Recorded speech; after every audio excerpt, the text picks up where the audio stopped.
తిరుమలలోని 4 మాడ వీధులను టీటీడీ ఈవో శ్యామలరావు, అదనపు EO CH Venkaiah Chowdary, CVSO Sridhar, జిల్లా ఎస్పీ సుబ్బరాయుడు తదితరులు పరిశీలించారు. అనంతరం గరుడ సేవ ఏర్పాట్లను పరిశీలించారు. వాహన మండపం నుండి తనిఖీలు ప్రారంభించి వివిధ గ్యాలరీల్లోని ప్రవేశ నిష్క్రమణ మార్గాలను, గరుడ సేవలో గ్యాలరీలను రెండవసారి నింపటం, భద్రతా అంశాలను అధికారులు పరిశీలించారు.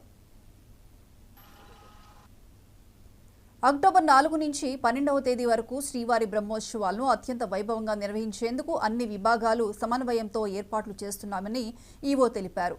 ఈ కార్యక్రమంలో CEO Nageswararao, SC2 Satyanarayana, deputy EO health Srimati Asajyothi, health officer Madhusudan Prasad, విజిఓలు సురేంద్ర, రామ్ కుమార్, ఇతర అధికారులు పాల్గొన్నారు.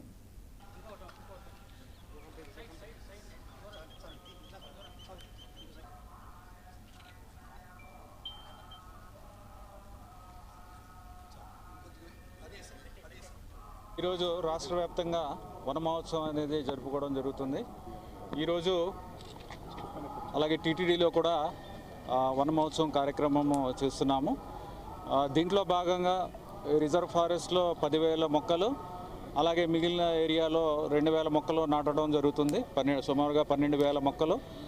అలాగే ఇదే కాకుండా మొత్తం సంవత్సరం పొడుగుతా టెక్నాలజీ యూజ్ చేసి సీడ్ బాల్ కాన్సెప్ట్ ద్వారా అలాగే ఇంకా ఎక్కువగా మొక్కలు నాటే కార్యక్రమం, సీడ్స్ వెదజల్లే కార్యక్రమం కూడా చేస్తాము.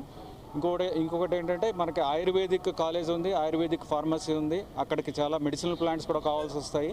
ఈ మెడిసినల్ ప్లాంట్స్ కూడా అన్నీ కూడా ఇక్కడ దొరికే విధంగా ఎక్కడైతే షార్టేజ్ ఉందో అవి కూడా ఐడెంటిఫై చేసి అన్నీ కూడా ఇక్కడ పెంచడానికి కూడా అదొక కార్యక్రమం కింద తీసుకుని చేస్తాము. అది కూడా ప్లాన్ చేస్తున్నాము. మీకు కూడా త్వరలో అవన్నీ కూడా విశేషాలన్నీ కూడా తెలియజేస్తాం. ఈరోజు రాష్ట్ర